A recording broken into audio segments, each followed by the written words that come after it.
You're listening to Too Much on Her Plate, the podcast for smart, busy women who are tired of running on the hamster wheel and are ready to create freedom from overeating and emotional eating. I'm your host, clinical psychologist, author, and a smart, busy woman too, Dr. Melissa McCreary.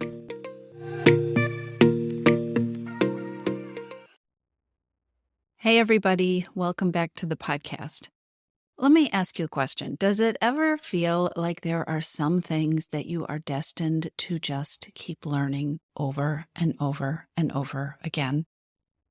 There are definitely some places in my life where that is absolutely the case for me.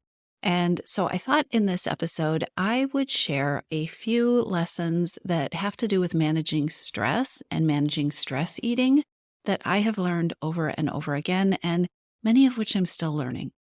So let's start with the basics and the really obvious, and that is that stress eating is triggered by a hidden hunger for stress relief. Stress triggers stress eating for a lot of people. When I manage the stress or when I take care of myself when I'm under that stress in a careful way or in a different kind of way, then the desire to stress eat can ease up dramatically. Taking care of the stress, the reason that I'm eating, makes a huge difference. And to stick with things that are obvious and basic, there are a few lessons that I think I'm going to be learning and remembering over and over again for the rest of my life that have to do with managing my stress or decreasing my stress or making life work more smoothly for myself, and that help keep me from standing in front of the pantry grabbing handfuls of things that I really don't want to eat, but that I do want to eat because I'm feeling a buildup of stress and overwhelm. Okay? I think I'll be learning these lessons over and over again, and that is okay because I do see improvement most of the time, and I also see that usually it doesn't take so long to remember what I need to know each time I go through that cycle. Today, I'm sharing these life lessons because they make a tremendous difference with stress and stress eating, and because I have found that many of these show up over and over and over again for clients and for members of Your Missing Piece, which is my coaching program where we're working on ending emotional eating and overeating. Some of these seem to be pretty universal. So I want to share these with you in case you, like us, are continually learning. Without further ado, here are 10 life lessons on managing stress and managing stress eating that you too might find helpful and that it might be helpful to be reminded of today. Ready? Okay. Number one life lesson that I am learning over and over and over and over again, probably for the rest of my life. This is that asking for help doesn't need to be as difficult as I make it sometimes. I am one of those over-functioning independent types. That is just who I am. I've gotten a lot better at it, but there are still certain times when it doesn't even occur to me to ask for help. I can get in pretty deep with overwhelm and with stress, and it doesn't even occur to me to ask for help. There are also other times where I get lost in this trap of not knowing what to ask for, not knowing how somebody could help me with this, and again, feeling like I have to go it alone. There are questions that help with this that I get reminded of over and over again. One of them is there a way that you could help me with this? Is this something you could help me with? Or I could ask a generic kind of global question. If you were trying to figure out X, Y, and Z, how would you handle this? How would you handle this situation? These can be power questions. So as I have gotten older and wiser, I have identified that there is this certain kind of it's like a lonely, stressed out feeling that I get when what it is that I really need is to be asking for more help or for more guidance or for more support. And that's been important to identify. If you can relate, then getting curious about what your own signals are. What are the signals that you could be asking for help or that asking for help would be helpful? What are those signals or those symptoms inside of you? What are the signs that you could be asking for more help or more guidance? Figuring that out, starting to get curious about your own signals, starting to be more aware of them can be incredibly valuable.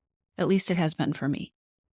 The second life lesson is practical, but again, learning it over and over again, and that is that checking email is hardly ever the thing I should be doing when I do it.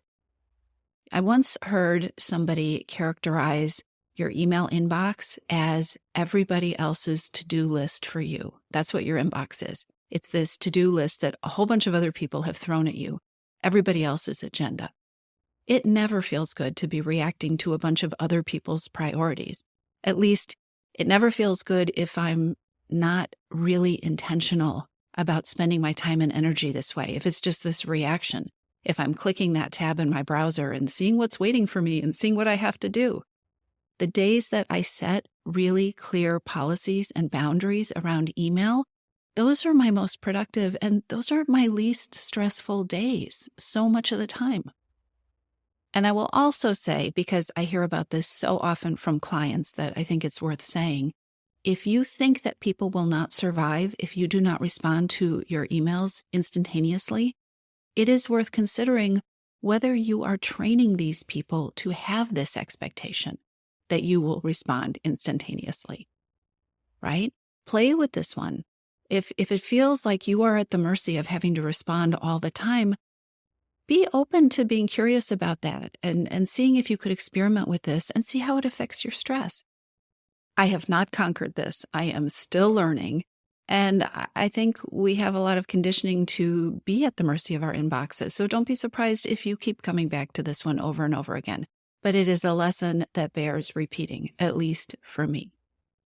Okay, life lesson number 3 that I learn over and over and over again is if I'm feeling overwhelmed, it is worth stepping back and deciding on the one thing that I want to focus on in this right here present moment. In overwhelm, when I'm overwhelmed and when I'm stressed, my tendency is to feel like I have to do everything and I have to have done it yesterday. This is partly because anxious and stressed out brains are not good at simplifying or prioritizing. And there is this kind of thrum of anxiety, which is like, what do I do? What do I do? I need to do the things. For some reason, overwhelm creates this overwhelming need in, I think, all of us to do all the things and to do them all at once and to do them faster. So focusing on one thing is calming for me. It is also the key to making progress. It is also the key to me starting to feel effective and the key to shifting my energy to a better place. I'm just going to keep rattling through these life lessons. And if it feels like they are kind of all over the place, it's because they are. I made this list. This is how they occurred to me. Life lesson number 4 is that no one is harder on me than I am. And life is much more pleasant if I treat myself the way I would treat just about anybody else, but particularly if I would treat myself the way I treat a dear friend, right? And if I could just run my expectations for myself through that same filter, or when I do that, life is much nicer. Sometimes it is hard to see how hard I'm being on myself, right? We have this blind spot. Sometimes that negative voice just seems to function on autopilot. And I'm tons better at this than I used to be, but circling back to that asking for help life lesson, it's a place where this can be really helpful because friends don't let friends beat themselves up the way that we do when we are alone with our own stress. I guess there are 2 life lessons here. One is that no one can be harder on me than I can be on myself, but also that it is totally unhelpful and unreasonable. And I will be learning this one repeatedly for a while, but that's okay because I am better at it than I used to be. And each time I get a little bit better. Okay, life lesson number 5 is a big one, and it's a hard one. But the truth is, if I have the choice of being happy or being right, in quotation marks, I am always better off choosing happiness. Doesn't mean I always choose happiness, but I'm better off choosing happiness. It's not easy in the moment, but I do know it's true. And coming back to that truth is really helpful for me. Digging my heels in or staying stuck in feelings of rightness, right? Or holding a grudge, it's exhausting and it's stressful and it's a big waste of my energy. And that's really all I have to say about this one, other than repeating once again that I know I will be learning this lesson again and probably fairly soon. You know, it just occurs to me as I am recording this how much I enjoy sharing these kind of life lessons inside my communities.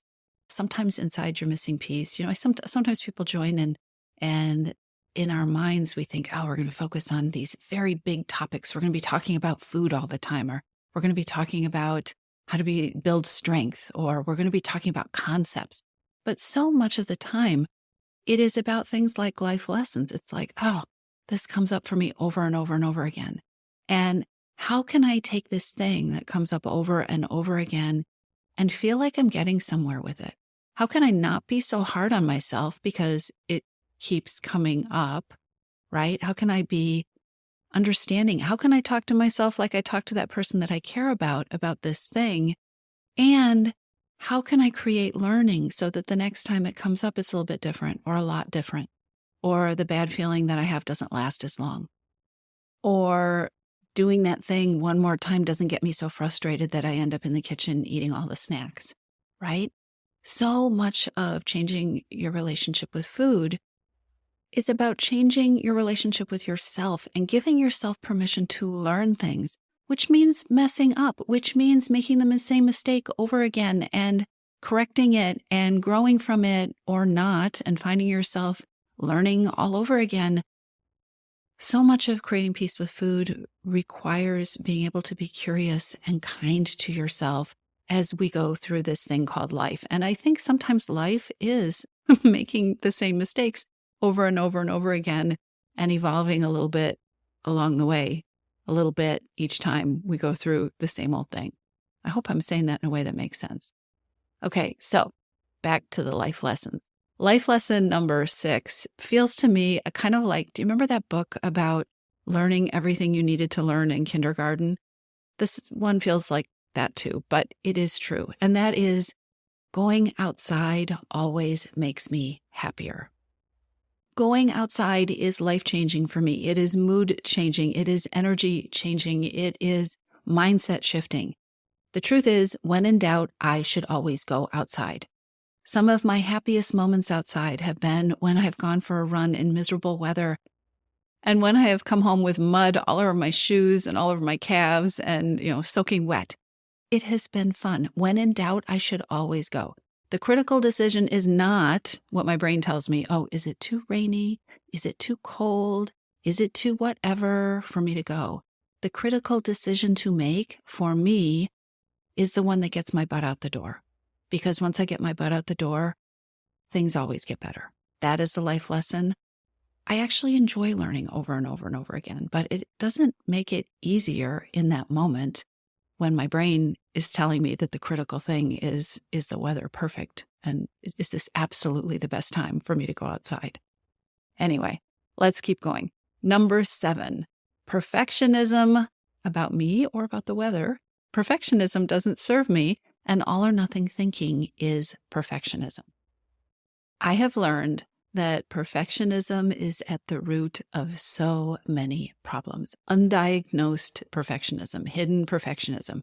If I am feeling overwhelmed, if I'm feeling incapable, it is almost always some kind of perfectionism or all or nothing expectation that is hiding out, lurking in the background.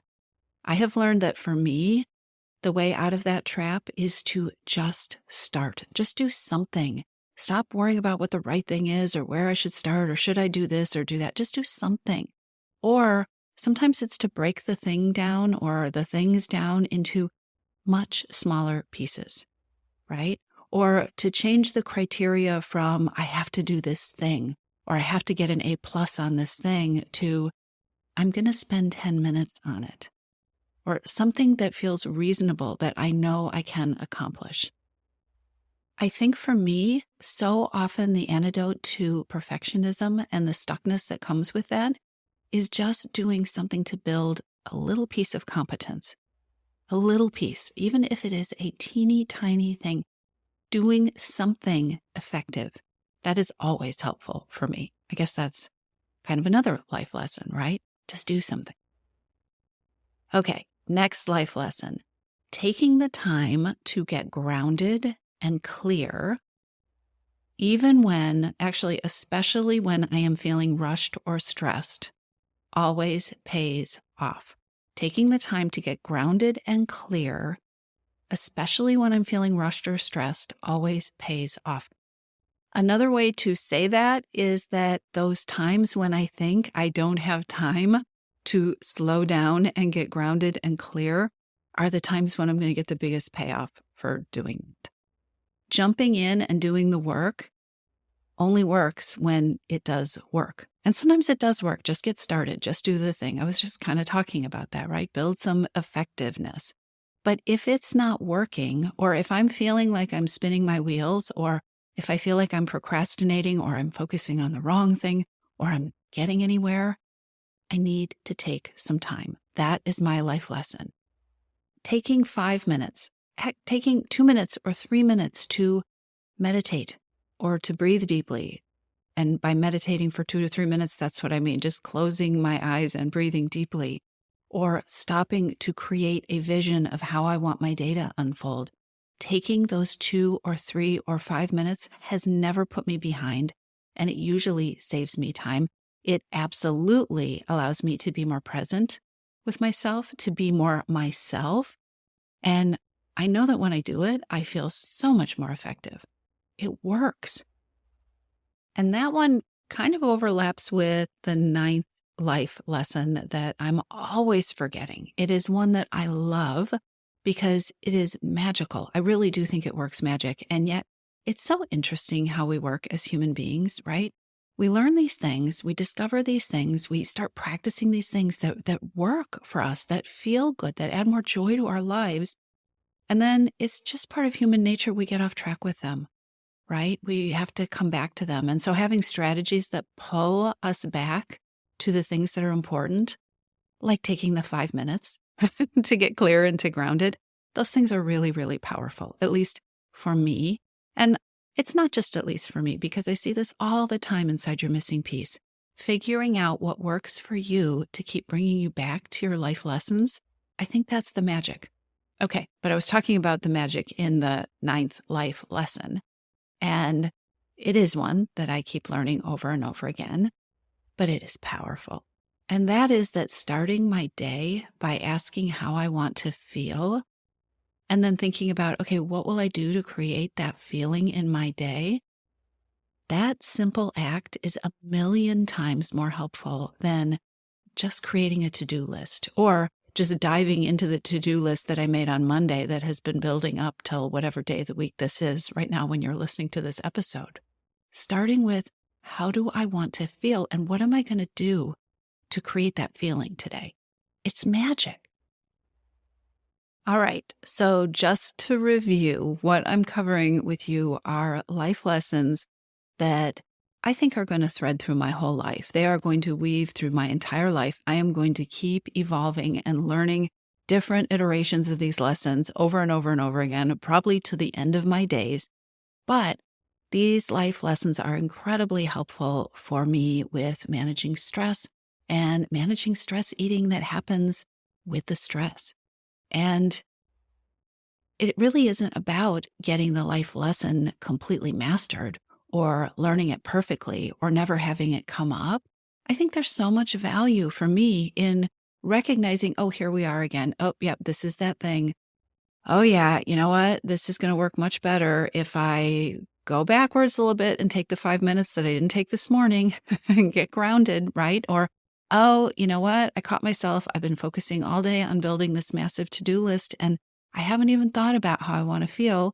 Or, oh, I'm feeling overwhelmed. I completely forgot to ask somebody for help with this. How could somebody help me with this? Or who could help me simplify this? Coming back to the lesson is so valuable. I think especially when I don't get it perfect, which I'm never going to do. And I think this dovetails with the final life lesson that I want to share with you today. And that is, what I tell myself matters.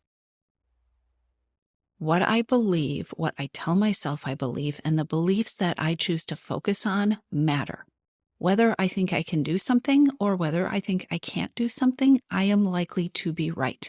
Whether I think something is going to be excruciating or it's going to take a long time, or whether I think I can get through this easily, is going to impact the energy that I bring to whatever that thing is which is going to impact the kind of feelings that I create from the actions that I take. My beliefs are going to shape my journey. If I move forward telling myself how miserable something is going to be, what a slog is going to be, how much I'm going to struggle, think about all the thoughts that you might have about changing your eating. If I go into a journey focused on all of those thoughts and repeating all of those thoughts in my head, back to that voice and the way we talk to ourselves and the way we treat ourselves, right? I'm going to create a struggle. If I anticipate one, I'm probably going to set myself up for a struggle or misery or needing to have a lot of willpower or feeling deprived. That's usually what happens. I can make anything miserable. I know that about myself. I really can. If I decide to, I can make just about anything miserable. And there is a flip side to that. I can make a lot of things easier or more smooth or more doable, even the hard things, when I pay attention to how I am thinking about those things. What I tell myself matters. So now I'm really curious about your life lessons. What are the lessons that are on repeat for you? What are the things that feel really true that you always come home to that are helpful for you? If you're a part of my private Facebook community, I would love to have you come on over and leave your comments about what your life lessons have been. If you're not a part of the private community, I will put a link in the show notes. All you have to do is request to join us.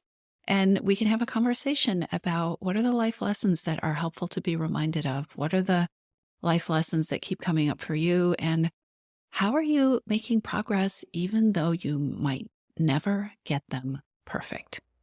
Or maybe that's just me. I'll talk to you soon.